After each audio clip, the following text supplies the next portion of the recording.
Welcome everybody back into NerdSesh. As always, I'm Carson Bradburn. Alongside me is Logan Camden, and you already know the drill. We have some unbelievable playoff basketball to talk about today. We've got 4 games, 2 of them were just phenomenal, down to the wire, thrilling contests with unbelievable performances from 2 of the greatest players that we have ever seen.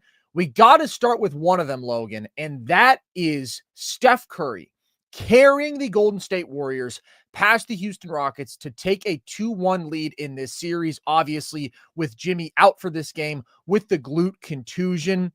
Just a remarkable performance from Steph doing this with a shorthanded Warriors team that, as we've talked about, just doesn't have very much talent without Jimmy Butler on the floor, but they got it done in this one. What do you have to say about this performance? I'm kind of disappointed in myself, bro. Last episode, we talked about the Dubs and the Rockets, and we anticipated Jimmy could be out the rest of the series, and I said pretty confidently that I thought the Rockets were going to beat the Warriors. I gotta stop counting out Steph Curry, man. Like, he's still the best player on the court. I don't. Yeah. Dude, by about 100,000 miles. I just thought we were in for a real shit show after the first quarter where he's like 1 of 5. I'm like, this is not going to be a good game. Like, both teams got out of the block slow, but that's not really super uncharacteristic for this Rockets team. And kudos, we're going to get to Steph in a minute. Kudos to the Warriors, end to end, for their defensive performance in this game. Absolutely. You got to start with Draymond Green, who also, I cannot believe, can completely transform a defense single-handedly like this. I got to tip my cap to Quentin Post in this game for the work that he did on the glass. I thought his minutes were really, really good in this game. And Steph, too. Steph defensively. Like, people are going to talk about this offensive game from Steph.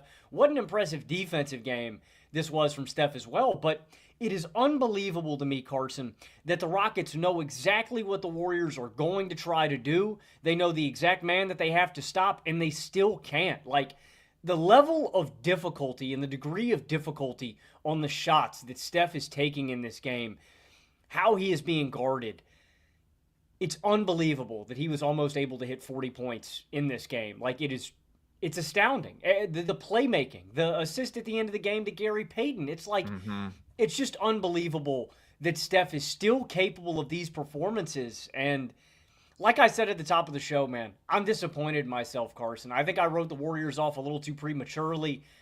Obviously, I think they need Jimmy Butler to go on a deep playoff run to, max out what they can do in this season. But I think I was a little quick to write them off against the Rockets, man. And they wreaked havoc on this offense. Defense played an excellent game, and Steph is still capable of giving you performances like this. Also, good game from Buddy Hield. They got some offensive punch from him. As bad as he can be defensively, they need some firepower. But, like, I just couldn't believe they won this game, Carson. This was a bad basketball team before Jimmy Butler arrived. This was a team that was below 500. They overcame the odds in this one, man. I still think it's an uphill battle. It's going to be a long series. I don't think the Rockets are going to go down easy, but I just can't believe the Warriors bounced back in such a big way. They needed this game down Jimmy. I still hope he can come back, and I still give the Warriors a chance in this series, but it's just unbelievable what they were able to do so shorthanded in this game, man.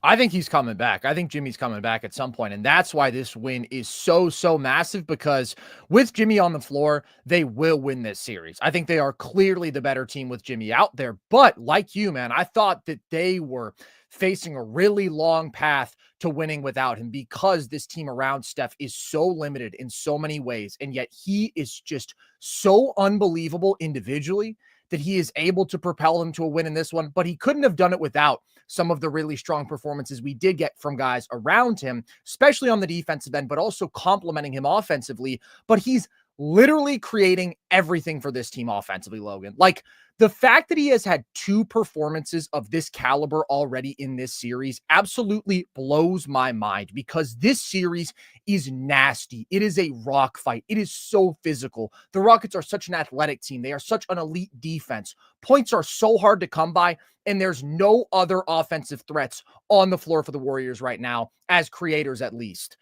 And Steph Curry, through 3 games, is giving you 29.6 boards, 7 assists on 69% true shooting. And even that undersells the impact that he's having on these games. Like, he is phenomenal as an isolation scorer in this one. Whenever he's able to attack a one-on-one matchup, he's creating space for a pull-up jumper and he is raining them. But just as importantly, he's drawing two to the ball off every single pick and roll. He's getting blitzed. So often when he's coming around an off-ball screen, two players are following him. You think about Gary Payton just slipping right to the rim for a dunk, a wide open dunk on that play in the last couple minutes. Like, every shot that the Warriors are getting that is open is being created by Steph Curry and his unparalleled shooting threat.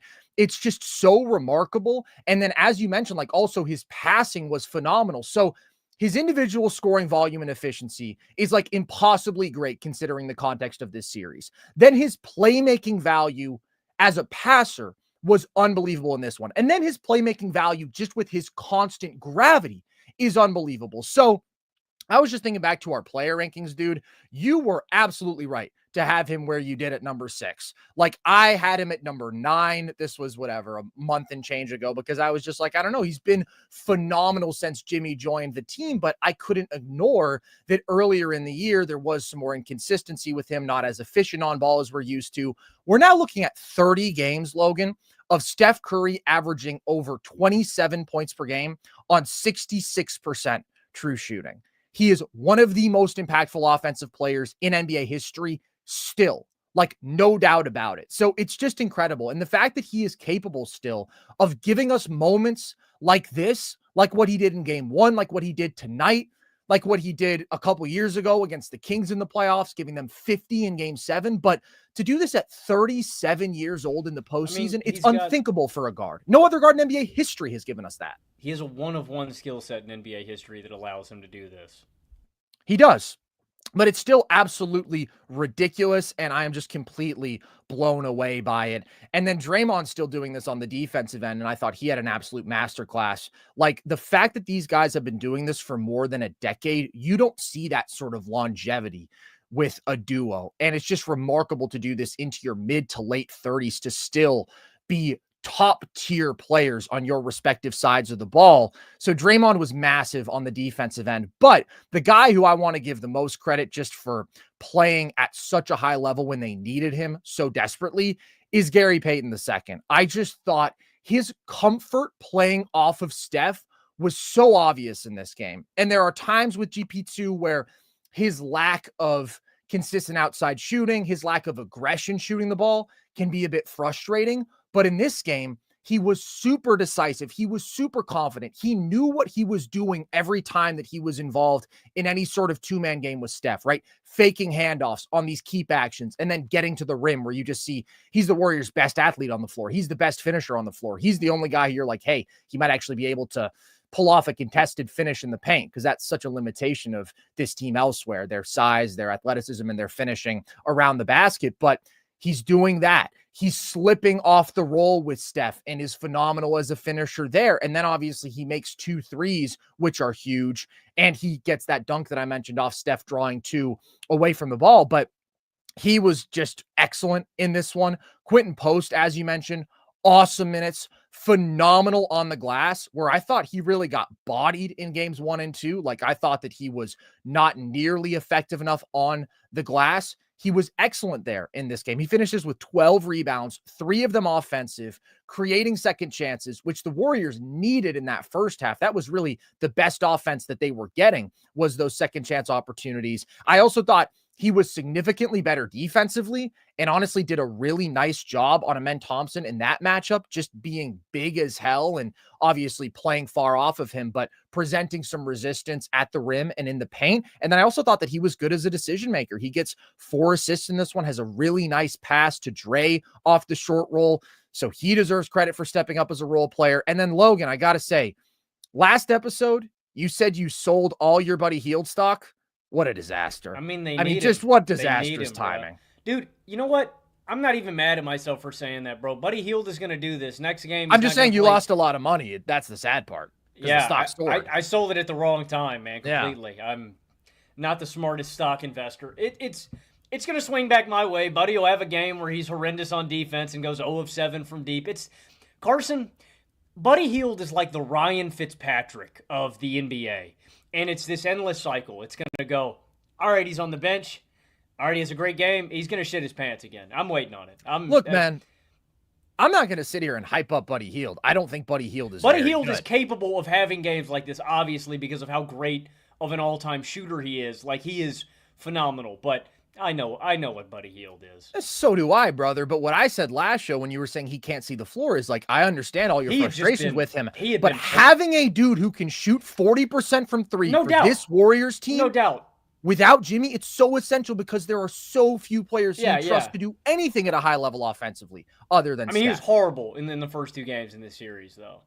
But he was a hero in this one. All I'm saying is just the timing of the stock selling. It's a disaster. You sold low. And then the stock soared. But obviously, he's not somebody you trust to be a high-end contributor night after night. But that's not what you need. Like, you just needed somebody who could make shots in the absence of Jimmy Butler. Because when Jimmy is out, like, I don't know if I've ever seen an NBA offense in my lifetime that is more dependent on one player than this offense is on Steph Curry. Like, there are stretches where you literally think nobody else can create anything off the dribble. Nobody else can finish at the rim. Nobody else can knock down an outside shot. And like, there are times where guys are knocking down shots from the perimeter, but everything is always on Steph in terms of that burden to create. So Buddy making 5 threes was really big. Now, he really does need to never dribble the ball. Jimmy joked about that after game 1, but my God, he's got 2 bad turnovers just over dribbling in this one. But still, huge minutes from him. Pods gives you a couple of big buckets down the stretch using that decel step to get to the line, and then he hits a big mid-range jumper. This wasn't an outstanding game from him, although he was very engaged and active defensively. But you just got enough out of the role, guys, man. And Steph was able to rise to that absolutely special level that is such a separator in this matchup. And it's obviously a huge separator when Jimmy is on the floor. Then I just think the Warriors, their 2 stars are so much better and so much more reliable than anybody on the Houston side that you have to pick them. But it was really the ability of those other Warriors to step up in Jimmy's absence and execute in their more simple roles that allowed the Warriors to get this win. So impressive, man.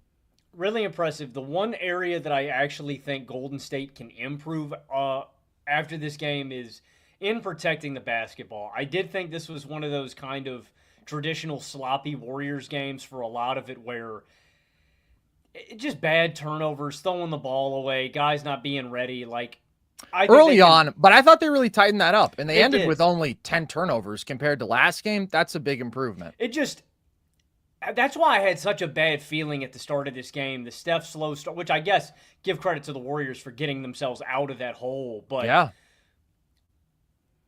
they could clean that up for more parts of the game. Just like, I don't know, man. It had all the hallmarks of a classic like Warriors collapse where Steph's off early, they're committing a lot of turnovers. I thought they were going to fall into it, but they didn't, man. This was a really resilient win.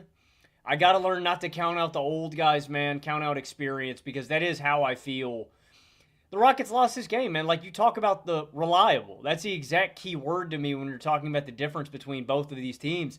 Jalen Green gives you 38 points last game. He gives you sub 10 in this one. And that's why I was comfortable having Steph so high on my list. Like, just I get that maybe you didn't think he was as reliable this year because of how he looked with down Jimmy, but he's still capable of having these performances. And he's been the 4th best player in basketball for more than 2 months now. He has been better than everybody on the planet other than Jokic, Shai, and Giannis. And specifically, him doing this in this matchup is what's so impressive, is that we specifically thought he was going to struggle a lot. And it hasn't been easy. I want to be clear about that. But the fact that he has been able to overcome how difficult this Houston Rockets matchup is all the more impressive. But just look at everybody else in the production that they're putting forth offensively. Not even thinking about the fact that he is drawing 2 on so many possessions, that he's getting harassed, that they're being so physical with him, that he has been fouled on so many jump shots that have gone uncalled. Like, yeah, bro, who's the next most productive offensive player in this series? That's been pissing me off, though. Dude's landing in his airspace and him not getting calls. Like, I don't know why Steph doesn't get those, man. I agree. But the next most productive offensive player, obviously with Jimmy out of the picture, for either team is Sengun, giving you 19 a game on 50% true shooting. Steph is giving you 29, 6, and 7 on 69% true shooting.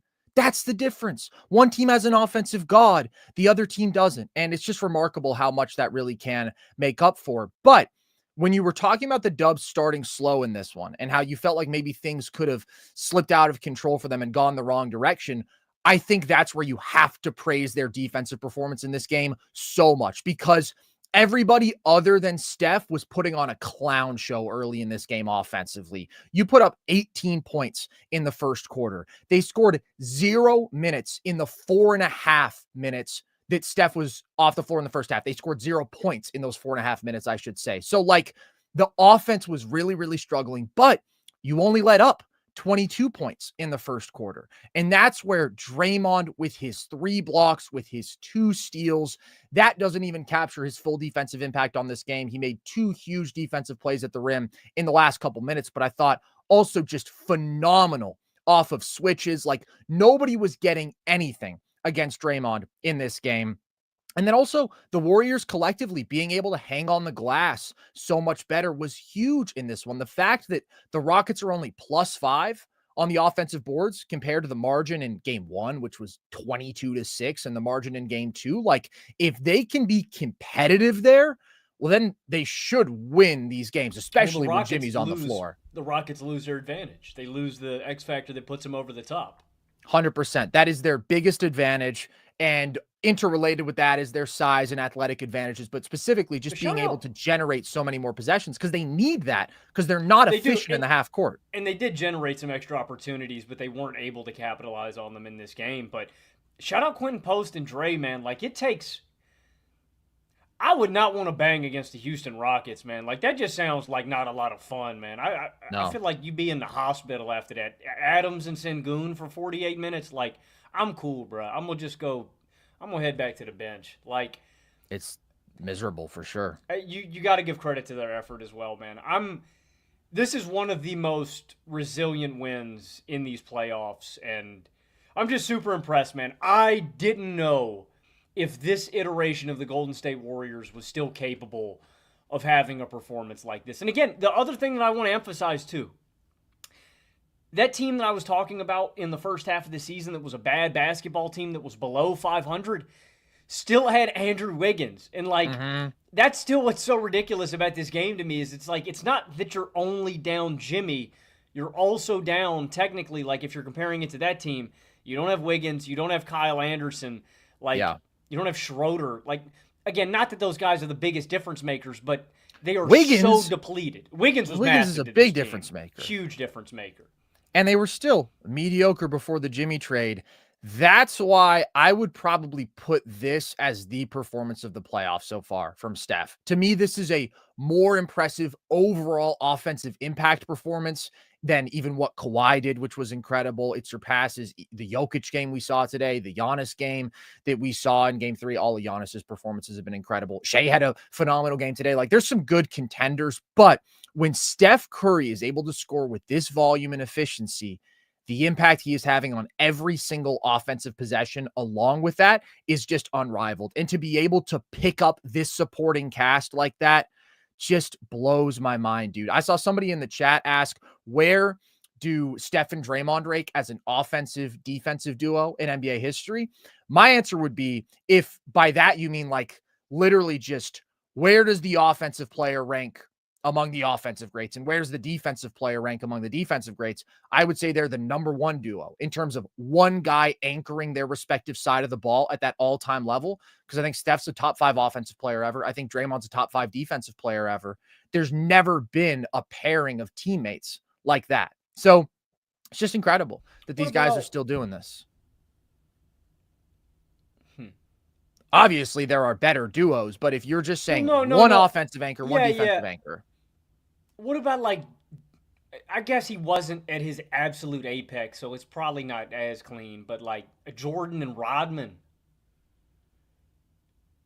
I mean, that's decently comparable. I mean, you even got Pippen in there, too, that, like, helps. It's like, this is so, even this is more unique to me because it literally is one player on both sides of the ball. Yeah. Like, It's so clean. It's literally exactly. like, okay, one dude's going to make us an elite offense when we need it. One dude's going to make us an elite defense when we need it. Draymond's unreal, man. He is unbelievable. For the Rockets, I think that this game is the reason that it's been so hard for me to trust them in a playoff setting end to end this year. Why I had so many questions about them. Like, they truly have nobody who you trust offensively against a defense that is playing at a high level in a slowed down playoff environment.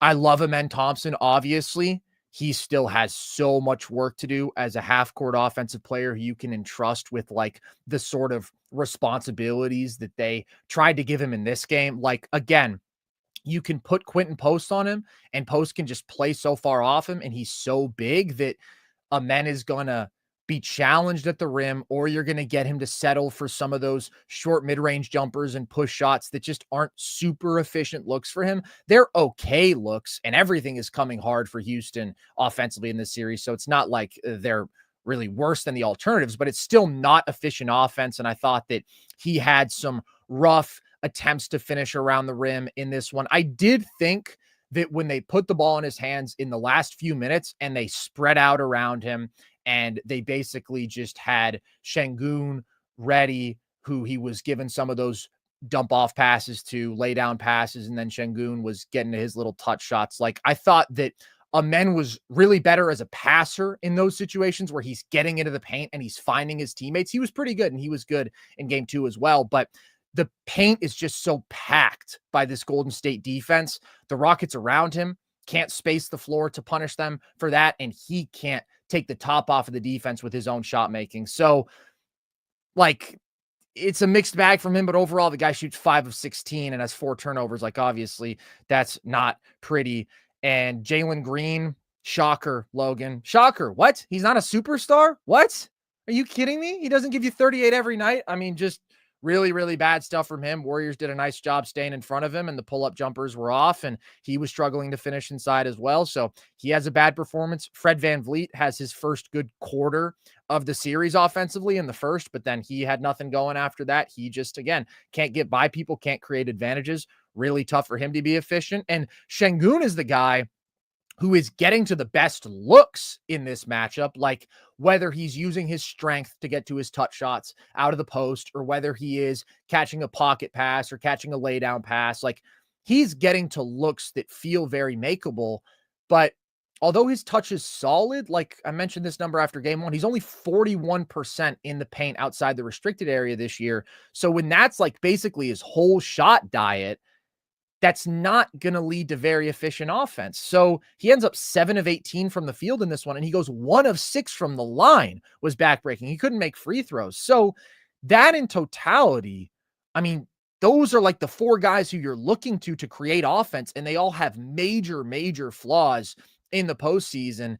Tough to win a playoff series like that. It's really tough. The one dude who I do want to give credit to, who was phenomenal for Houston in this game, was Jabari Smith, not as a creator offensively, but as a shooter and defensively. I mean, his athleticism and rim protection has been so impressive in this one. He's just such a great role player, really a guy who impacts winning. But if Jimmy gets back out there, the Warriors are going to win this series. I'll confidently say that. If Jimmy's not back out there, it's still going to be hard, because you see what it takes. You see that it takes like an incredible Steph performance. There's no margin. Zero margin.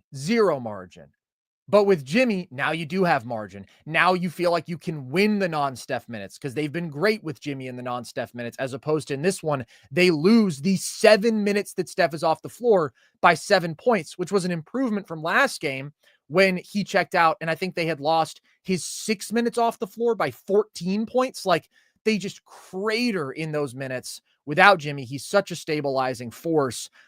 And the dude who they turn to in the starting lineup in Jimmy's absence, Jonathan Kuminga, I'm sorry, man.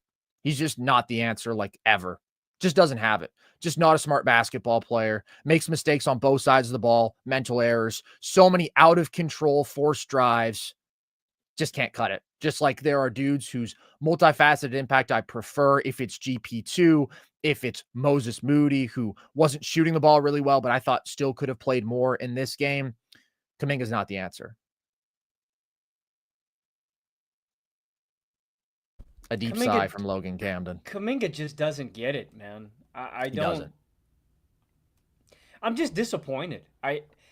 Playing with Stephen Curry should be the easiest job of all time, and like that's the area where I really would like to see Kuminga.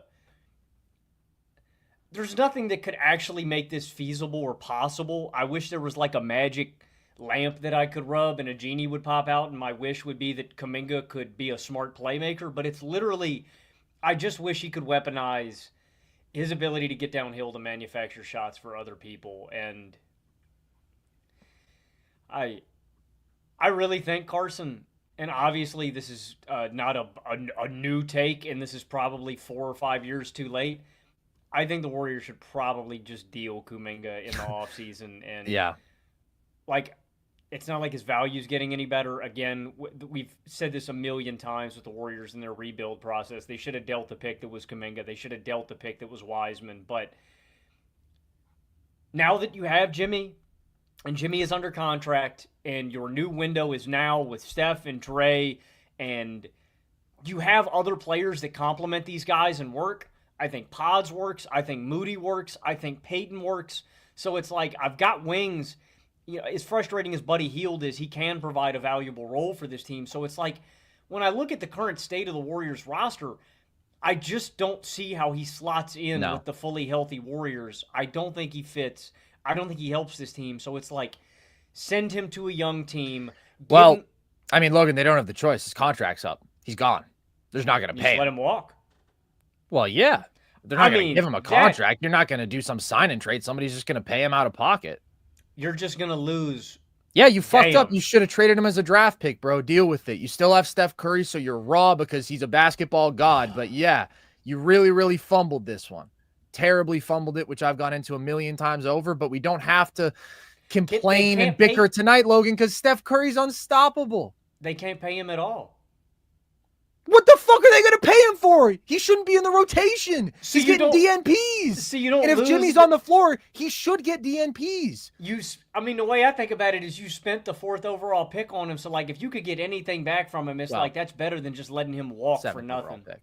7. It's over. Yeah, that's what they should have done. Now he's going to be a free agent.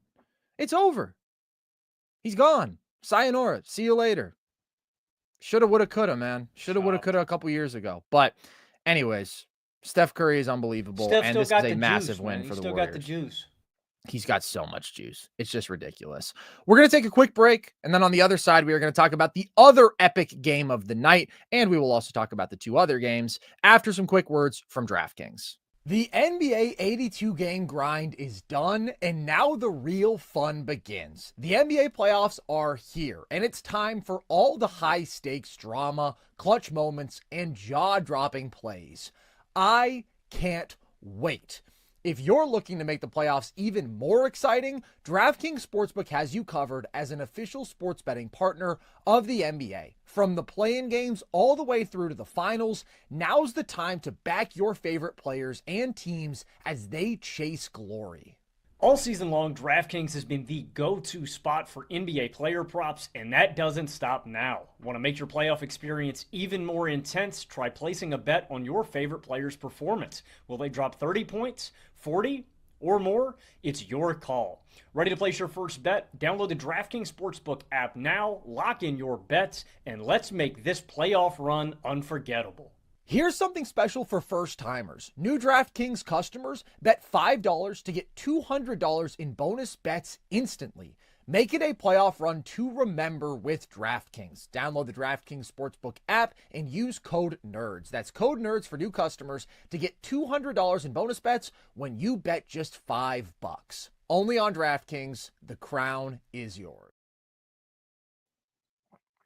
Sorry, guys. I saw a couple people in the chat saying that I was yelling at Logan and it was upsetting them. I'm not meaning to yell at Logan. It's just when I have to think about the fact that Jonathan Kuminga has been a Warrior for 4 years and that his trade value only depreciated and now he's just going to walk, just makes me a little upset because I've been pretty consistent on this one over the years, haven't I, Logan? Pretty consistently on the trade Kuminga train, and didn't happen. And turns out he just does not work for the Golden State Warriors. But Logan, you know who works and who had it all going tonight? Nikola Jokic. brings the Denver Nuggets a huge win to even their series against the Clippers at 2 games apiece. This is coming off of a blowout loss in game 3.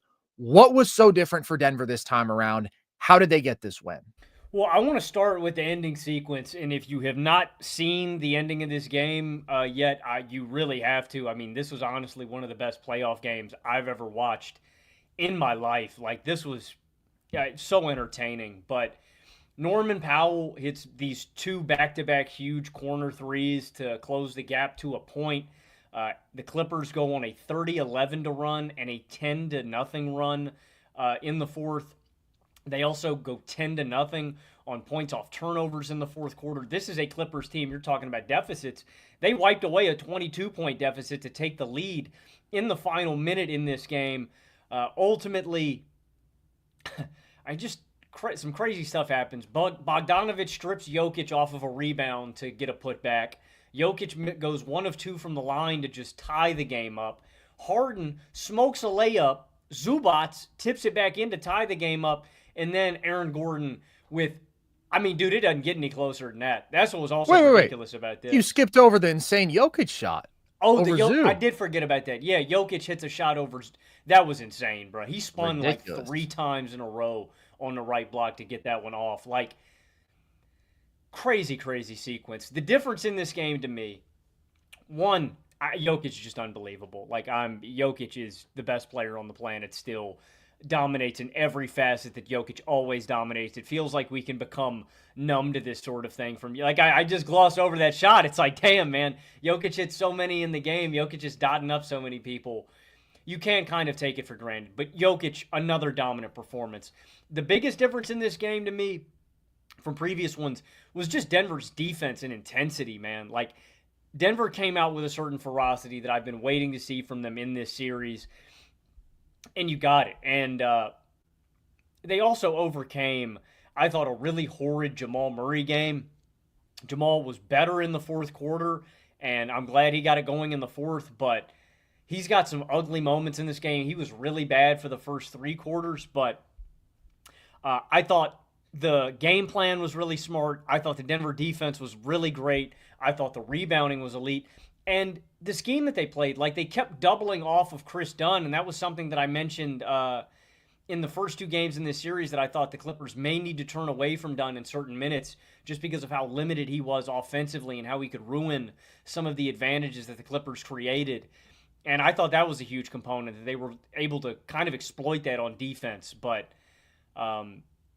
much better defense and rebounding and effort from Denver. And when you can get those categories going and you have the best offensive player on the planet, you can win some games. But really surprising they were able to do this with such a lackluster game from Jamal Murray, man. That's not something that traditionally Denver can withstand. But really good Jokic game, really great defensive performance. I was scared, man. Denver, I'm not going to lie. Like, I root for Denver just because I am such a big Jokic fanboy.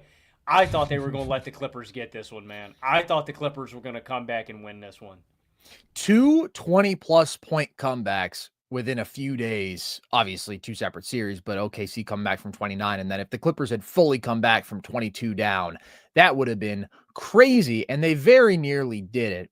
But in spite of the fact that the Nuggets definitely struggled down the stretch, and I do want to unpack why that happened, Jokic was out of this world in this game. He was just phenomenal. And the biggest thing was just his aggression throughout this game, because that's what I've really been talking about throughout this series with him. Like, he has to be so utterly dominant. His volume has to be crazy in this series.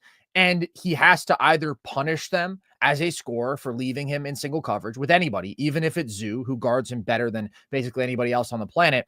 Or obviously, if they're going to send 2, then you're going to create an open shot for a teammate and you just have to trust them to knock him down. But he was really, really going as a scorer in this one. I've been waiting for this sort of game from Jokic where he gives you 35-plus points. Got a couple easy ones in transition early, got a easy little cleanup on the offensive glass, but then he was really cooking in single coverage. He had a couple of phenomenal takes against Zoo, a couple of great buckets on him, but also what I loved the most and what's been the most frustrating part about Jokic's series before this game to me was in games 1 through 3, he really wasn't very aggressive as a scorer against the small ball units when Zoo was off the floor. That very much changed in this one. He was going at Ben Simmons. He was going at any switches he could get in that lineup. Ben Simmons has played a good defensive series, but still, Jokic has a huge physical advantage in that matchup. So I loved him attacking those groups. And then I like how the Nuggets were getting him out and moving in space. He was coming around a lot of screens in this game. He was great as a jump shooter. He got a couple of really nice cuts to the basket. So I really loved the balance from him as a scorer. I loved the aggression. It was all clicking. And then he was also great as a passer, like just a couple moments of manipulating defenders masterfully with his eyes, and he's freeing up somebody off a cut. So 36, 21, and 8 he gives you in this one. That's basically what they need from him every night. Like, realistically, they need him to be utterly dominant in this series. He hadn't fully dialed up the aggression in games 1 through 3. He does in this one, and it helps them get over the hump. It's one of the best performances we've seen from any player in the playoffs so far. All that being said, they did very nearly blow this game, and the biggest reason for that was two-sided, honestly. They couldn't score and they couldn't get stops for about 10 minutes of this game, but their offense was really confounded by the zone that the Clippers threw at them. They first implemented that zone with 10 and a half minutes left in the fourth quarter.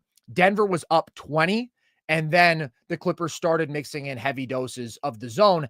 They held Denver to 9 points in the next 9.5 minutes. I thought there were a number of missteps that Denver had in how they approached the zone. First thing, didn't get Jokic the ball in the middle nearly enough. That is where you have to attack a zone from, right? You have to try to get Jokic the ball at the nail. And when you can get him the ball at the nail, he's phenomenal because he's the best touch shot maker ever. And he's such a phenomenal decision maker, processor, passer. He can dissect the zone most effectively from that area. And they only really got him the ball there a couple times. Part of that is also on him. He was roaming out on the perimeter more so than he was really trying to occupy that space. Also, I thought everybody around him was too stagnant off ball. You have to move against a zone. You have to attack the open space. You have to be cutting. You have to be spaced properly. And they just weren't really. And so they ended up settling for a number of these like meh above the break threes that are like quote unquote open, but not the sort of looks that you should be getting against the zone. And I also thought they were just very, very slow getting into their offense. They kind of got in that mode that Denver gets in sometimes because Jokic is such a fiend for eating up clock. Obviously, does the whole thing of taking up time out of bounds and then rolling the ball on the ground before the shot clock starts and all that stuff. And like they were just getting into their offense kind of late, which makes you easier to guard and is going to force you to settle for some tougher shots. And then on top of some bad process against the zone and just some bad shooting, Jamal and Aaron Gordon both had a couple of ugly turnovers against ball pressure, which the Clippers really dialed up in that fourth quarter. And then you have Jokic getting called for the offensive foul on Zoo. So like they weren't getting good shots. They were missing the decent shots they were getting, and they were turning the ball over a lot. And then defensively, they could not guard the Clippers, which is another problem. But that was very nearly a disaster for Denver because of how much they struggled against the zone. If I'm Ty Lue, I would mix that look in again in a spot where I feel like I need it in game 5 because it was so effective. However, although I think they're a good team to execute it, and it's smart to test the Nuggets outside shooting, and Zoo is just a really difficult guy to score over, holding down the paint in the middle of that zone. Like it felt so different from, if you remember in the finals a couple years ago, when the Heat tried a zone look against the Nuggets and Jokic just absolutely obliterated it because it's so easy for him to get his touch shots over Bam. That's not the case with Zoo because he's such a massive human being. But still, I think if they attack the zone with more composure, if they get Jokic the ball in the middle more, if they move more effectively around him, the Nuggets should be fine against it. Like, I just think Jokic is probably the hardest player to play zone against in NBA history, because a big who can pick you apart from the nail like that, that's so valuable against zone.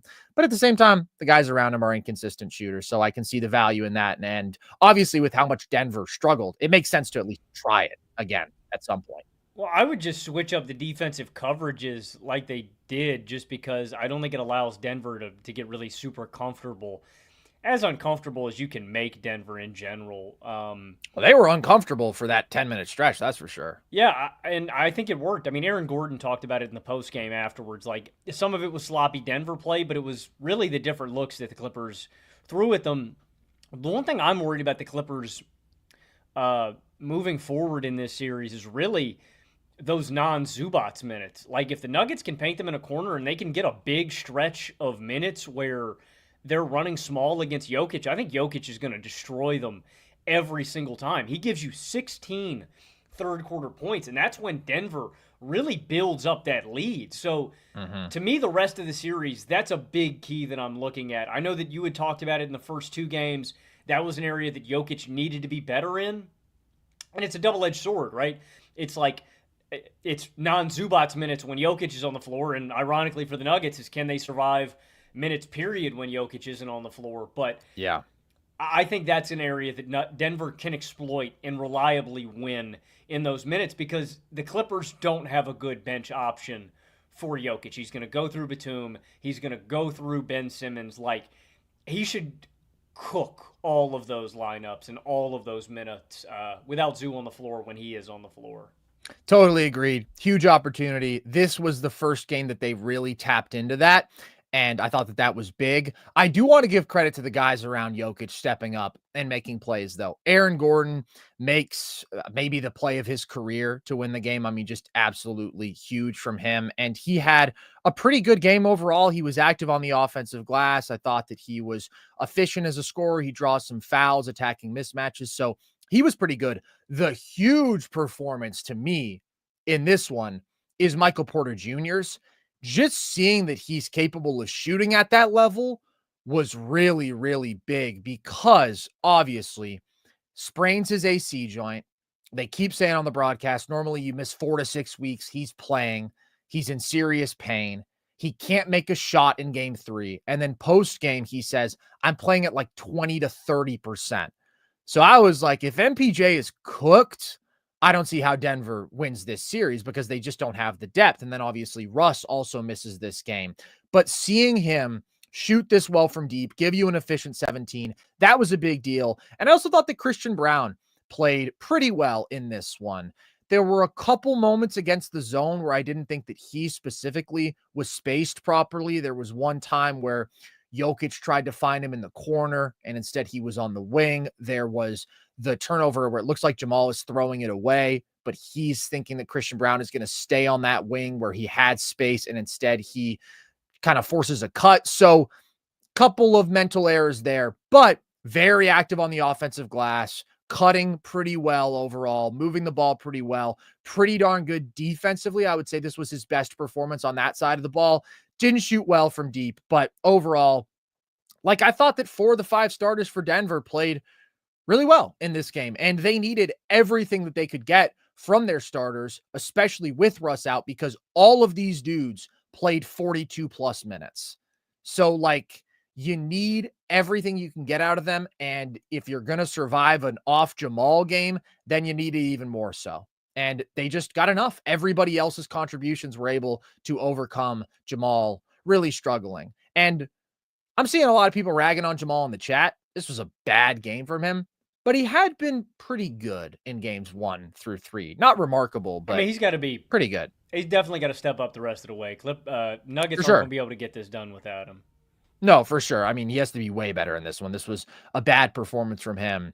I thought the biggest key for the Nuggets defensively was exactly what you mentioned briefly, Logan, and something that you touched on as being a concern after game 1, something we touched on as being a concern for the Clippers a few times previewing this series. We talked about it when we were ranking them as a contender, and that is the Chris Dunn dilemma, where this dude is one of the best perimeter defenders, one of the best guard defenders on the planet, but you are going to test him as a shooter. And Denver was most aggressive doing so in this game. We've seen them roam off of him in stretches throughout this series, but this game from the opening possession, they were ignoring him.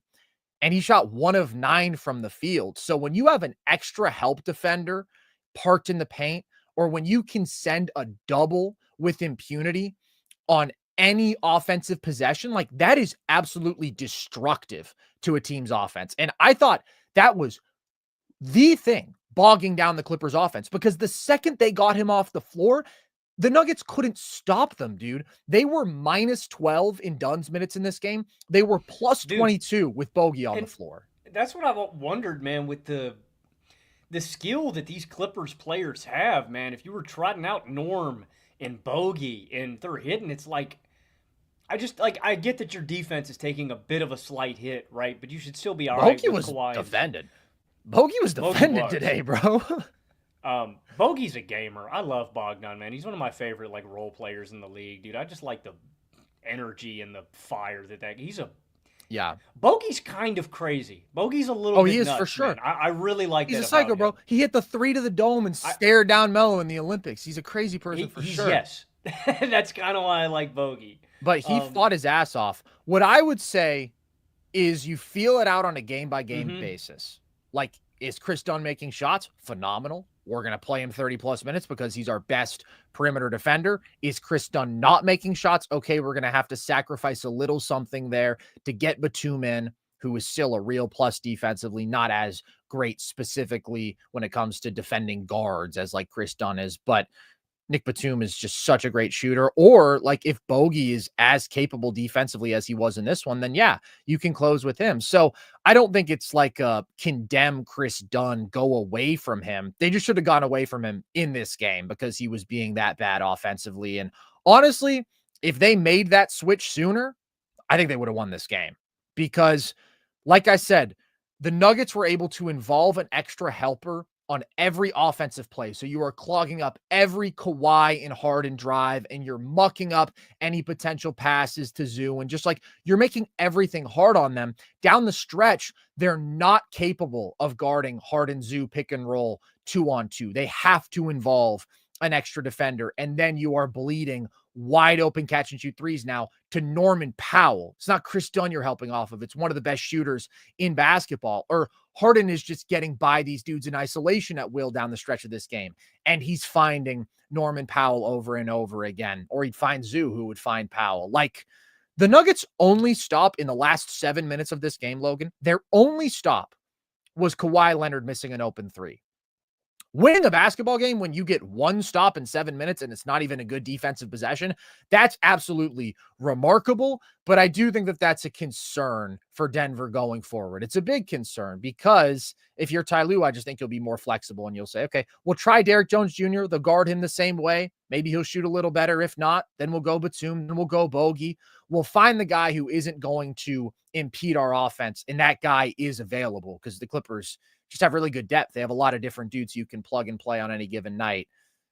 And I'd be worried about that if I'm the Nuggets, how much they struggled down the stretch defensively once the Clippers got like a major minus offensively in this game off the floor.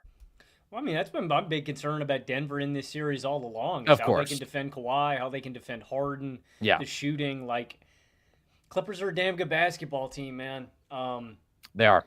I feel like they let them off the hook in this one, though, man. Denver needed this one, though, and that's the one final area that I want to hit on is that this is a backs against the wall, especially when you lose the way that the Nuggets did when Jokic had his off night and they were so close. Like, you desperately needed to win this game. You couldn't drop it, and it's the biggest win, I think, in the playoffs so far for any team. Like, they desperately needed this victory. I think that the two most significant wins were the two games that we saw in this evening slate. I mean, I thought that was huge for the Warriors, and it was absolutely huge for the Nuggets.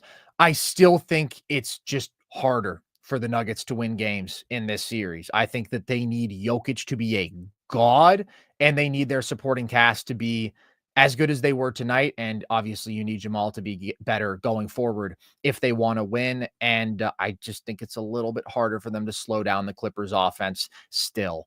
What I will say from this game, Logan, is we got the series back in GOAT first round series talks, because 3 of 4 games now have just been absolute cinema. Game 3 was rough. It was not a good basketball game, not a good watch. And so the talks had to die down. We're back, baby. This has been my favorite series to watch overall. And I hope we get 7 games of it. And I think we probably will. If I had to make a bet, I do think the Clippers are the better team, but it is pretty darn close. You know, it was not close, Logan. The series between the Oklahoma City Thunder and the Memphis Grizzlies.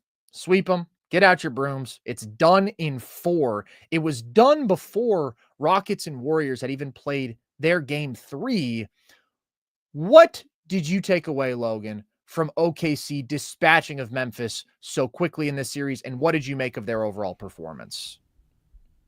I mean, I think the biggest thing from this game was that we finally got a really good SGA game. Like, he kicked it into high gear. Games 1 through 3 in this series, he was giving you 24, 5, and 6 on 35% from the field, 25% from deep, a true shooting percentage of 47.5%. It was a really, really disappointing start to this series for SGA, and we finally saw him get going. Gets to the line 13 times, knocks down 11 of them, shoots 13 to 24 from the field. It was just the game that we've been waiting on from SGA in these playoffs, and I think it's encouraging that you get it before a much more important series. And really surprising was that Oklahoma City was able to withstand such a poor shooting night from their supporting cast. They only make 7 threes in this game. I thought they shot really poorly. Chet goes 0 for, Lou goes 0 for, Kaysen, Wiggins both go 0 for. Like, really, really encouraging that you can still win a game when you shoot that poorly. But it's kind of the 2 hallmarks of the Oklahoma City season that were on display in this game. Just the collective defense to me, and not really as a team, because like Scottie Pippen gets it going, but specifically how Oklahoma City was able to disrupt Memphis' stars in this series. All of them. Ja had a really bad series. Jaren Jackson Jr. had a abhorrent series. I am so disappointed in what we got out of Triple J and Desmond Bane. Like, all 3 of Memphis's big 3 drastically underperformed. And obviously, I think we have to mention when we're talking about this game that Ja Morant was obviously out. Of course. But Oklahoma City comes away with it anyway. Memphis could have won this game. But Oklahoma City out-executed. But it's crazy to me, man. We'll get to Memphis in a minute. We'll wrap up on OKC, but I'm so disappointed in Memphis' stars, man. And I think they have a lot of questions heading into this offseason about the future of their franchise, what they do with roster construction, and just them in general, man. They've got a lot of questions to answer, but really good win for OKC, and I thought their defense was on display in this series, and finally SGA gets it going. I think this is a sign of things to come for OKC. They have very clearly been the most impressive team in the playoff field so far. You think about the 50-point win in game 1, a dominant performance in game 2, game 3, the 29-point comeback, even without Ja on the floor. I thought that was just a remarkable second half. This game, not so much. But what is so consistent throughout this entire series is just the absolutely dominant level that they are at defensively. They forced the most turnovers per game in this series that we have seen in any playoff series since 2004, 19.3 turnovers per game. They are leading the playoffs in steals per game at 10.8. They are leading the playoffs in blocks per game at 6.8. So to have that combination of perimeter speed, of the ability to cause havoc and turn opponents over, but then also to be so great protecting the rim all year. That is what has made OKC one of the best defenses in NBA history, and it was fully on display in this series. The number of excellent defenders who see the floor for this team is just absolutely absurd. It is on another level from any other team, and what they did to Triple J was just vicious, man. It is absolutely vicious. He gives you in this series 16 points per game on 48% true shooting. He has twice as many turnovers as assists. I think he only averaged an assist and a half a game, but he struggled in literally every single matchup. Hartenstein was really good on him with his size and strength, but the one that I think is really going to give Triple J nightmares, and did give him nightmares, is Alex Caruso, man, and his ability to front him and fight for position in the post and just make it so difficult on him to even get the ball with decent position. And then if he did get the ball, he was going to pester him so effectively. He was going to swipe at the ball and disrupt his handle. And then if Triple J could spin off and feel like, oh, I'm getting to a pretty decent look, guess who was there roaming off and waiting to meet him? Chet Holmgren. Like, it's just so difficult to score on this OKC team, but especially for a guy like Triple J who makes his living attacking mismatches. There was nobody who he could attack in this matchup. And then you're literally going up against the best pure rim protector in the sport every time that you feel like you are going to get a decent look. It's just insane. I mean, dude, the reason I'm so nervous about Memphis long-term when we're looking at them over the next, 5 to 10 years against Oklahoma City is mainly the fact that OKC isn't going anywhere and these players aren't going anywhere. And so when you're trying to take that leap from a middle-of-the-pack team to a championship contender, the first thing that you have to do is evaluate how you match up against the best of the best in your conference, right? For teams in the East that are trying to make that leap, the standard is Boston. For teams in the West trying to make that leap, the standard is Oklahoma City. And I don't know, man. Like, Ja Morant is always going to struggle, I feel like, in this matchup against this elite perimeter defense. Jaren Jackson Jr. is not going to have anything easy. He is going to struggle consistently, I fear, in this matchup. And so it's like, now you're at this point where you ask yourself, just like, what is all this for? You know, so we run into the buzzsaw that is OKC every year and just get packed up and sent home. What is it going to take to get you to that next level? What does a contending roster against Oklahoma City look like? I don't know, man. I think Memphis is one of these teams that is now really stuck in no man's land. And unfortunately, they don't even have a head coach leading the charge. Like, I hate judging a guy off such a small sample size, and I'll give him reign next year. Like, their coach looked underprepared in this matchup, and even more of an issue. I think that they're going to give Izalo, yeah, I think so too, the job because they paid a ton to bring him in as an assistant. Obviously, they pulled the plug on Jenkins, thinking this is our guy. Now, did he deliver the results that you wanted down the stretch? Absolutely not, but at the same time, I'm not going to judge a guy off just half of a season of basketball or and getting swept by the Thunder. I picked this to be a sweep. And, if Josh stays healthy, they probably get game 3. So, but I think he's going to be the guy for them. A bigger issue for Memphis than that is their current roster construction. And I don't really know what you do to get better. They're in a tough spot, man. They've got a lot of really talented basketball players. They've got a lot of really good depth, but they've got to make some moves to get more competitive, and I think it starts by trying to improve the half-court offense as best you can, man. What does that look like? I don't know. I wouldn't be afraid to move Ja Morant or Jaren Jackson Jr. I'll say it, man. I wouldn't be afraid. I would be aggressive. I would shop those guys, and if it means eventually moving to a different timeline, I don't think that's the worst option. I really don't think the Grizzlies are going to do that. I also think Ja is going to be very, very difficult to trade if you were to attempt that, just with all the injuries and off-court concerns that people may have. But above all else, honestly, probably just the availability stuff. I think that they're going to continue to try to build around these couple guys, but I'm not optimistic about the Grizzlies. And I've never been optimistic about the Grizzlies. Honestly, I did think that this team was going to be their best yet, and still, obviously, it ended up being a rough finish, but I never believed in any of their previous teams. I've never picked them to win a playoff series. So there's always been this hype around the Grizzlies that, like, they're this ascending team. And I just think Ja, frankly, has been really overrated for years because he's got such an insane highlight reel and like he's got such an electrifying play style. And they were winning a lot of games in regular seasons.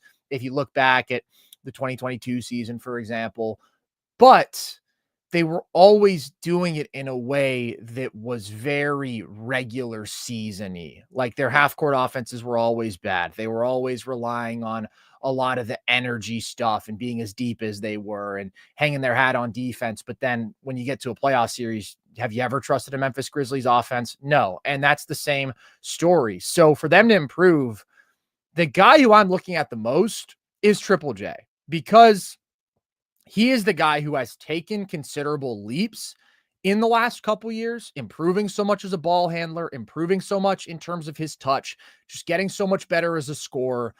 He still has to get way better as a passer. That was my biggest concern for him coming into the playoffs.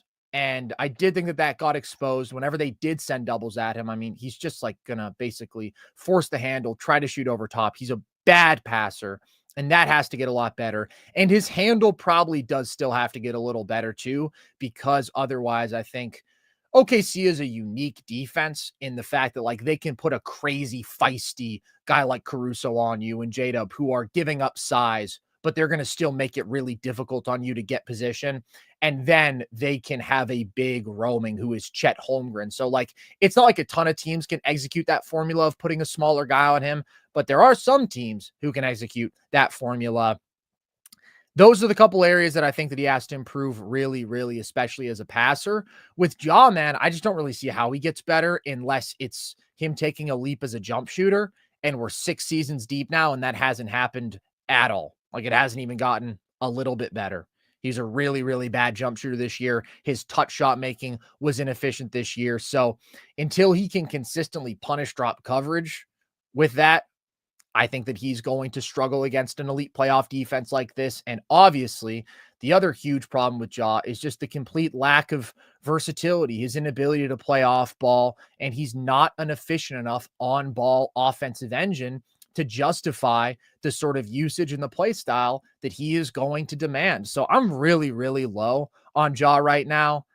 Triple J, I do think is their best player, but I'm lower on him than I was in the regular season just because, like, this was the worst case scenario I envisioned for him. This was the worst case scenario. All of my concerns came to light, and just not enough of the good stuff came through. And then with Desmond Bane, like, good basketball player, but you felt his limitations in this one, especially as a ball handler. I think like he's just not somebody who is going to be able to create off the dribble against a defense as athletic and quick as OKC's. I mean, legitimately, Scottie Pippen is doing way more off the bounce in terms of dribble penetration and finding teammates than Desmond Bane is. So it's going to be really hard for Memphis to really improve without those three getting better, because I think so much is already tied up in them. And I think they believe deeply in that trio, too deeply, in my opinion. Like, this is part of the reason I thought them firing Taylor Jenkins was crazy.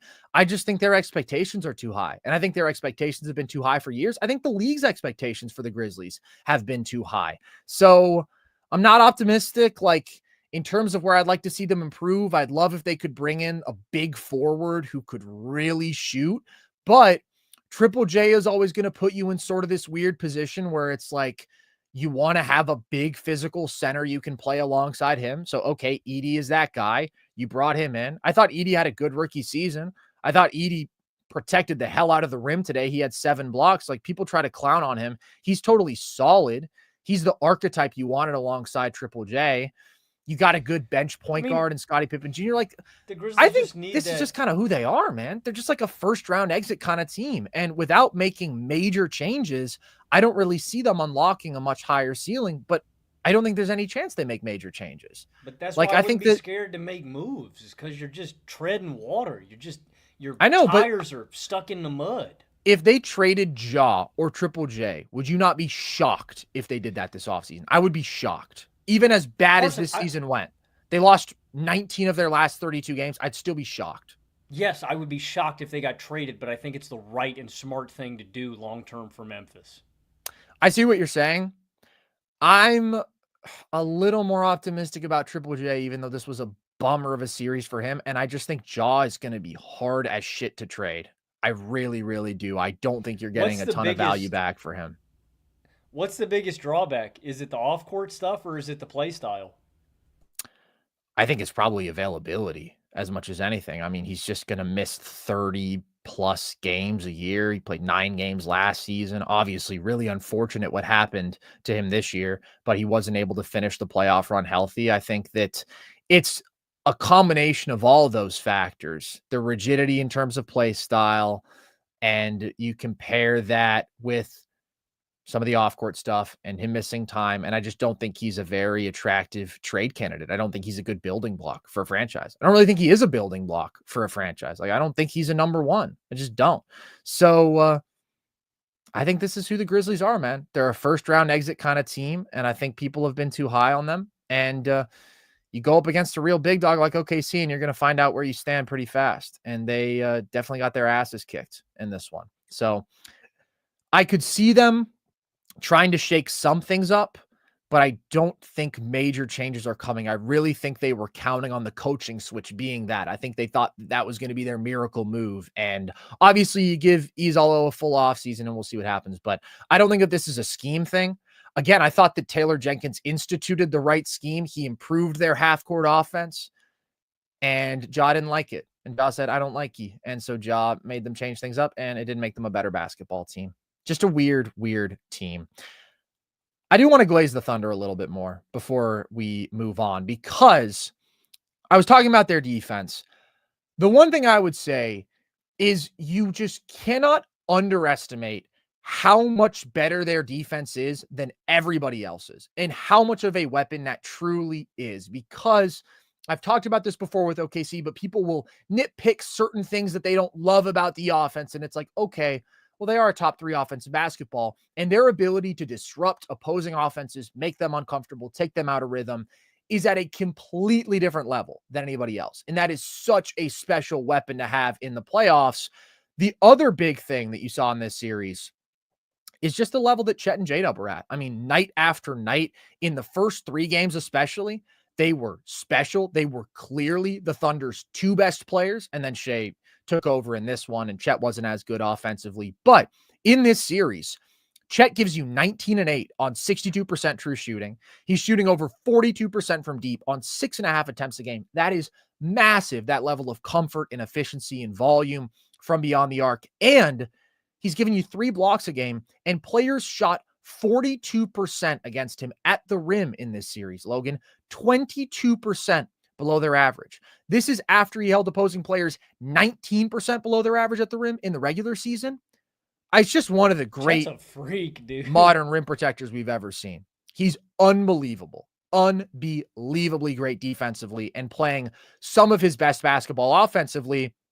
And then J-Dub, just his ability to float the Thunder offense in the non-SGA minutes when SGA was off in this series to give you 23, 5, and 5 on 59% true shooting, his comfort getting to his mid-range, playmaking, attacking in transition, all the while he was also incredible defensively. They were just like by far the 2 most consistently great players on the floor in this series for either team. And when you consider last year's playoff run and the fact that they were not that, it's such a huge positive indicator. And if they play like this, I really have a hard time seeing anybody beat OKC. If you get this version of Chet and J-Dub, I just think they're too great, man. That's too much offensive production to deny from a team that is going to be this insane defensively. And SGA was masterful in this game. It's really big to see him just have one of those signature games where he's getting whatever he wants, which he was. The big thing that I loved from him was just how incisive he was as a driver, and he was great as a finisher, but just like that insistence on getting downhill, I really liked, because he's going to see packed paints in the playoffs. He's got to try to find a way to still navigate his way to the rim and get downhill where he's most effective. And he did that. He was also phenomenal from mid-range, and those shots are always going to be there for him.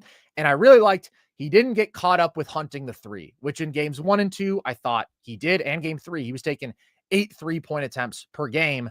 That's too many for me with Shai, especially when he's off as a 3-point shooter like he was. And he's just so great inside the arc, and that's so dependable. So he had all that going in this one, and I really liked his playmaking. So those are just the boxes that I like seeing SGA check. I want to see him dominating inside the arc, getting in the paint as much as possible, being selfless as a playmaker. And then obviously when you get your good looks, you got to make them, which he wasn't really doing in games 1 through 3. And he was in this one. So it's a dominant series from OKC. The only reason this game was so close is just they shot so terribly from beyond the arc. Other than that, I think they could have run away with this one. And I think it's a very, very encouraging start to a potential title run for the Thunder. Shall we talk, Logan, about another team that is trying to make a title run of their own. The Cleveland Cavaliers didn't have Darius Garland in this game, and they won by 37 points nonetheless against the Miami Heat. What did you take away from this one? I mean, crazier than that, dude. They get a 13-point performance out of Donovan Mitchell, and they still win this one by 37 points. I mean, that's what's really ridiculous to me is that you're missing an All-NBA caliber guard. Your other All-NBA guard has an off night, and you just cruise. I mean, this is as cruise control of a victory as it gets. So impressive from the supporting cast. And that's the one big takeaway that I would have about Cleveland, and something that I don't know. I'm not surprised that Cleveland did this and is capable of doing this, because I think the Cleveland Cavaliers are just a great basketball team. And I mean, that's something that we've been harping on all along. With the Cavs, it's not one guy. It's not two guys. It's mainly four, but it's also everybody in their rotation. Yeah. Everybody on Cleveland can give you great minutes and can fill their roles. Most importantly, though, and not specific to this game, but on the whole, the reason that they're able to do that is because that you have such a high floor provided to you by Garland and by Mitchell and by Mobley and by Allen. But in this game, you don't get that. And that's where their depth and the talent top to bottom of this roster truly shines through. DeAndre Hunter and Max Strus giving you great games from behind the arc, flame throwing. Those guys are going to be imperative to a deep Cleveland Cavaliers playoff run. Yeah. Ty Jerome being able to fill in. Like, that's such a luxury. Having a guy like that can come in and float your offense in given spurts. And again, keep you from really suffering when you have a guy like Darius Garland out. Jared Allen and Evan Mobley. Mobley giving you the offensive production that he does. Jared Allen, still so underrated, it seems, because he gets lost in the mix here, has really good touch and can fill it up when you need him to. So it's just like, Cleveland's a great basketball team, man. That's my big takeaway from this series. And if you didn't know that coming into the playoffs, I just don't think you've been tapped in. So if you're now watching Cavs basketball, yeah, this is a great basketball team. They're capable of doing this. Obviously, Miami's overmatched. They were always going to get dogged in this series. Like, this wasn't going to be close, but down an All-NBA guard, you get 13 points from your best player, and you just cruise to a victory. Cleveland's awesome, man. This is such a good morale booster and good win for them, and I'm excited, man. I really hope that we get Cleveland and Boston in the ECF, and I think it's going to be a battle. Boston has yet to really, to be clear, I will preface this, I am picking Boston right now. My pick would be to take Boston out of the East. Boston has yet to really instill a lot of fear in me if I'm Cleveland. Boston is playing below their standard, and I think Cleveland is really showing you what they're capable of, top to bottom. So I think we're in for real battle in the ECF, man. I can't wait. I can't wait, dude. I mean, all year I've just been waiting to see those two Titans clash. I think it's going to be awesome. This game to me is just a testament to the extraordinary aggregate talent of the Cleveland Cavaliers. And obviously this Heat team that they beat up on, not super talented. But what I would say, man, is don't undersell how difficult it is to sweep a team like what the Thunder just did to the Grizzlies. Like, regardless of circumstances, that's not easy to do in the playoffs. Don't undersell how impressive it is to beat anybody in the playoff field by 37 points when you are down an all-NBA caliber guard. And as you said, Donovan Mitchell is off. Just so many good basketball players. And I'm working on a YouTube video right now, which basically dives into the theme of the playoffs so far. But if you just look at the big three teams, man, it's pretty simple. They've got more good basketball players than everybody else. It's true for OKC, certainly. It's true for Boston, and it's true for Cleveland. And that shined in this one. Mobley and Allen were both phenomenal. I just think the aggression you've gotten out of Mobley in the last two games is exactly what you want to see. I love Max Strus, man, in so many different roles offensively, screening for another guard and then popping out. Him and Isaiah Joe, both, they were doing their thing as guards, screening for other guards today. And I was just thinking they're probably the two best in the game at that very specific thing. But coming off handoffs, I love Strus. Even like running the occasional pick and roll, he is an elite shooter who was insane from beyond the arc in this one. And he's a really good passer, underrated there. And then DeAndre Hunter lights it up, shoots the hell out of the ball. Ty Jerome just picks the defense apart, 13 points, 11 assists. We all know he's the GOAT, just absolute offensive stud. So that level of depth is just crazy, man. Like, their offensive firepower is absurd, and it's not just the talent they have offensively, their ability to play such efficient, smart team basketball. They had 20 points off of cuts in this game. Like, just their player movement, their spacing, their shooting. Everybody just like complements each other, man. Like, in it's beautiful. The lineups are versatile too, man. Everybody kind of brings, like, the guys have similar skill sets, but they kind of bring their own unique like trace to the table, right? Like, you might prefer Strus over Hunter in a certain matchup like this series, but Hunter might be more important in a different one. Or, you know, maybe you're down in a big way and you need a spark off the bench and you need some Sam Merrill minutes to maybe shoot you back into a game. Or like we saw tonight, Ty Jerome, Darius Garland's out, and you just say, hey, Ty Jerome, you're a monster. Why don't you give us 30 tonight? Like, it's great. Again, in the lineup versatility, man, whoever you need to go with, right? They've got so many good bodies, man. It's really ridiculous. I mean, that's the thing. That's a huge advantage of having more good basketball players is in different matchups, you're going to want different options. There's going to be different strengths and weaknesses of your opponents, different things that you're trying to attack with them and they're trying to attack with you. And you just have more different cards that you can play. And if you're down a guy like the Cavs are in this one, well, then obviously you just have more dudes who can step up. I also thought this was a really good collective defensive performance from the Cavs, which was good to see because I've been talking about wanting to see them really tighten things up on that end in this home stretch of the season. But like you said, man, I mean, Boston's got to tighten things up before they get to Cleveland. And I think they will, but in a vacuum, I trust Cleveland's offense more than I trust Boston's offense. I think that Cleveland has such a consistent offensive process. They have so much skill. They have so many creators. They have so many dudes who are capable of knocking down shots and moving the ball. And Boston, I do feel like they struggle more against OKC, for example, than Cleveland would against any defense in basketball, because I think Boston's offense, as great as it is more specifically dependent on mismatch attacking. They do have some more exploitable playmakers who are heavily featured in their offense. Now, I would pick Boston to beat Cleveland, but the reason for that is I think Boston is the clearly better defensive team, and they have to be sharp, taking advantage of Cleveland's defensive vulnerabilities to win that series. Like, they're not just going to waltz into it, because as good as Boston's defense is, and they can make life harder on Cleveland than vice versa, Cleveland's still going to put up points. They're still going to be a really good offense. So Boston's got to be able to play clean, efficient offensive basketball and make the most of the advantages that they have. So I am super excited for that matchup. I think Cleveland's going to take care of Miami in 4, I would expect. And I really don't have anything to say about the Heat other than Davion Mitchell is really good. And shout out to him. He's a guy I'd want to keep around. He's a guy I want on my basketball team. Hey, I mean, you lose Jimmy, but you gained friendship along the way.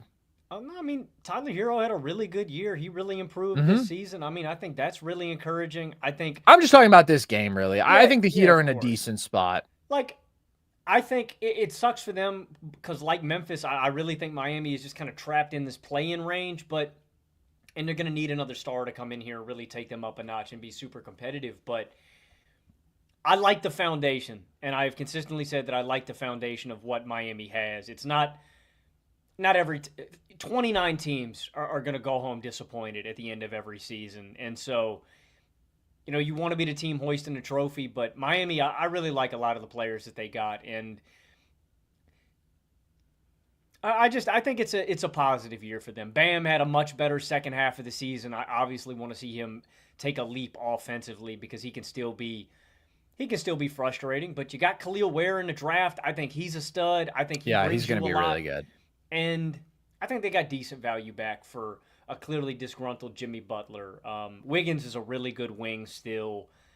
So, Miami's still kind of trapped in that no man's land like Memphis, but I think there are some encouraging things to take away from this. And stuff to build on next year, man. Maybe Davion continues to get better, man. Maybe Hero takes another leap. But it's just not all negative. I didn't want to be completely negative about Miami from this. No, I mean, they got their ass kicked by a really good team. Happens to the best of us. Can't be surprised. Cleveland's dominant. They are. Let me ask you 2 quick questions that were on my mind today before we get out of here. They're both about young power forwards. First of all, I'm going to start with just a quick question about my 2 darling baby boys. Who do you think has the higher ceiling, Chet or Mobley? Chet, for sure. I agree. I mean, the reason for me is, one, I just think the floor spacing is way more reliable with Chet already. And Chet's just one of the most fluid big men I've ever seen with the ball in his hands. And that, to me, the offensive creation edge is the real difference. Not that I've been impressed with Mobley, but there's just a different level of fluidity that Holmgren's always had offensively. And I do think Chet's one of the most freakish rim protectors I've ever seen. His instincts, his positioning, all of it is like, I want to say like GOAT level stuff. I know Chet's young, but it is truly like some of the best in the league. So it's close. Both of those guys are really good building blocks, but I'd say Chet. You basically took all the words out of my mouth. I just think the potential that Chet has as a scorer, because he is a different level shooter from the perimeter. He is the better ball handler. He is significantly quicker off the bounce. Like, just the ways that they use him curling off screens, the ceiling is so insanely high for him offensively. And defensively, they're both absolutely dominant. But yeah, the pure rim protection, like, Chet's in a different tier than Mobley, even though Mobley is excellent. Because, like, I just think Chet's the best in the league as a pure rim protector. He's absolutely unbelievable there. So, you know me, I think they're both locks to be top 10 players. But if you were going to ask me who's more likely to be top 5, I would definitely say Chet. Who's more likely to, like, be in real MVP conversations, I would say Chet, because I can see him being like a 25 point per game scorer while he's the defensive player of the year. I don't quite see that for Mobley, even though I think he's already a really good offensive player and is just going to get better. Okay. Other question I had on my mind. Who's better right now, Chet or Triple J? Chet. Yeah. I think I would say Chet as well. I hate dogging on guys like, I don't know, man. Triple J is still like uncoordinated and clunky sometimes in a way that I just never feel like with Chet. Like, there's just a different level of coordination and offensive control, and faith is the word that I would use. Like, I don't know, man. Triple J legitimately makes me nervous. Like, when he's got the rocks, not every game, but specifically in like matchups like this against Oklahoma City when they've got a guy that can. Because I'm gonna be honest with you. Look, I love Alex Caruso. I appreciate him. I think he is. And credit to the Thunder as a whole. You have to say that he's the best basketball player to ever exist, or else I'm going to be pissed because you're going to be selling him short because he just had a fucking masterclass of a series. They've got 6 all-defense caliber players, but, like, when you've got a size advantage like that, like, that just shouldn't be possible in any series. And credit to Caruso for how elite of a defender he is and how he can make life difficult on a guy that big. If you have that large of a height and weight advantage on a guy, that should not be something that teams can employ against you and work. It just can't be. Like, you have got to be able to defeat that mismatch. And yeah, well, who did I have higher on my? I can't remember. I thought I had Chet maybe a little higher. You might have. I had Triple J a couple spots higher than Chet, and the reason was I do think that he is still the better scorer between the two of them. And what you're talking about with attacking mismatches, I mean, obviously that's so much more essential to Triple J's game, but also it's like Chet's not good attacking mismatches. Triple J is great attacking mismatches, but he was really bad at it in this series. I would take Chet though. And the reason that I would take Chet is because even though I think Triple J does have a significantly harder job offensively, like especially in these last couple games, he's asked to be the number 1 option. He was their number 1 scorer throughout this year. He's taking on a different burden there. I think that with the flaws that we saw from him in that role as a lead scorer and with the major issues he has as a passer, I prefer the overall impact from Chet, who I still think is significantly more impactful defensively, who I feel way better about anchoring my defense as the 5 in stretches obviously is great at the 4 too, but like the boxes that Triple J doesn't quite check in terms of being a great drop defender, Chet does. Chet is not a great rebounder, but he's significantly better than Triple J. And I do love Chet's complementary offensive skill set. Like right now, he's not as equipped to be like a featured scorer with the sort of volume that Triple J is, just because Triple J's strength advantage is so reliable in most matchups, except for in this one against OKC. But like Chet is significantly more involved as a screener and as a finisher off the roll. He's so much better as a passer, and his ability to connect things offensively there, I love. I do think he's a bit better as a 3-point shooter. So all those things considered, I would give the nod to Chet. Haven't thought it over. I had Chet at 21 and Triple J at 24. You had Triple J at 20 and Chet at 24. Yeah. I would move Triple J down. Like regular season, he was absolutely top 20, but yikes. I think I have him in an appropriate spot. I'd definitely move him down a little bit, though, depending on... I don't think he'd fall completely out of my top 30, but I think I would drop him a few spots.